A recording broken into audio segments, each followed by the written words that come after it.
The king who asked the right questions. Ashtavakra Gita, verse 1.1. Have you ever had everything like success, money, fame, comfort, and yet felt something is missing? That emptiness that whispers, there must be something more to life. Thousands of years ago, a king felt exactly that way. His name was Janak, and his questions opened one of the most profound conversation in all of spirituality, the Ashtavakra Gita. Imagine a great place filled with gold, fragrance, dancers, and music. King Janak sits on his throne, surrounded by all the luxury you could ever imagine. Yet, his eyes are searching not for another jewelry, but for peace.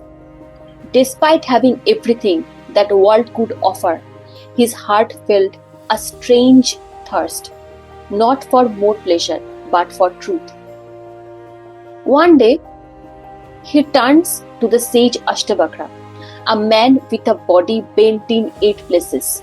Can you ever imagine a living man whose body bent in 8 places, but with a mind perfectly straight, a living embodiment of wisdom? Janak bows and asks with deep humility to sage Ashtavakra 3 true questions. I believe these 3 questions each and every seeker must have. How can one attain true knowledge? How can one be free or truly liberated? And how can one develop this passion towards this ever-changing world? This single question, very gentle yet profound, and sets the entire tone of Ashtavakra Gita. How can I gain true knowledge? So here the knowledge doesn't mean the bookish knowledge.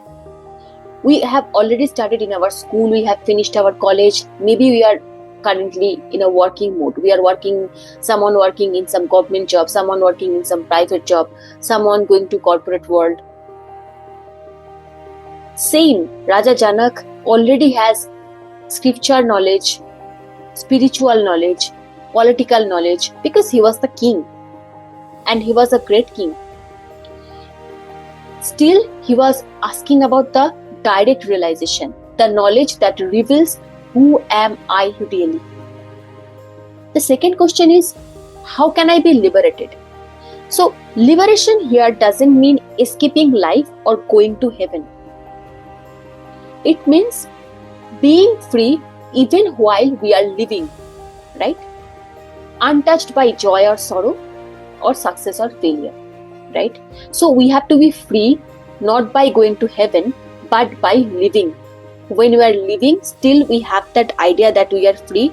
We are always untouched by joy or sorrow, and also same success and failure. How can I develop this passion? So dispassion means basically vairagya in Sanskrit word. Vairagya means detachment to the materialistic world. And at the same time, vairagya doesn't mean the rejection of the world, but seeing it clearly, directly. When you realize the pleasure and pain both come and go, then mind becomes calm, steady, and free. This is a simple state of dispassion or vairagya. Now let me share you one small story to understand this better. Once there was a man lost in desert, dying of thirst. Suddenly he found a bottle which he considered that it might be water, but it was only mirage. He kept chasing mirages, one after another, each one giving him hope, but never quenching his thirst.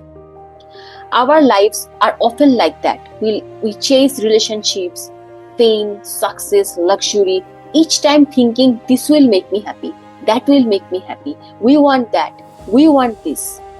But this and that never ends. It continues only.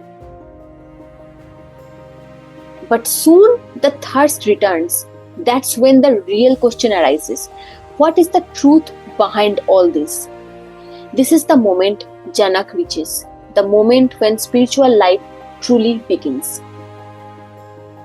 Janak questions represents every sincere seeker's heart. So Janak doesn't ask for miracles, doesn't ask for wealth or power, he already had. He asked for wisdom, freedom, and peace. And that's what makes this verse timeless. It tells us that true spirituality begins not with chanting or rituals, but with an honest question. When you genuinely ask, who am I? Why am I restless even when everything looks fine? You have already taken the first step towards liberation. Rather, you can say you have already taken the first steps towards spirituality. In today's world, we are all like Janak. We are like all kings and queens in our own small empires of phones, jobs, and desires, and in social media, in Facebook, in Insta, in everywhere, we consider ourselves as king and queen. We have abundance of information, yet shortage of peace. We scroll for distraction, but our hearts scroll for truth. Right, we scroll for distraction, we see videos one after another, we see motivational videos one after another, we scroll Instagram reels one after another, but our hearts want something more. The Ashtavakra Gita begins exactly where you are, in the middle of your busy life, and reminds you that peace isn't outside. Peace is inside you. It's in understanding who you are. The moment you understand who you are, truly peace begins there.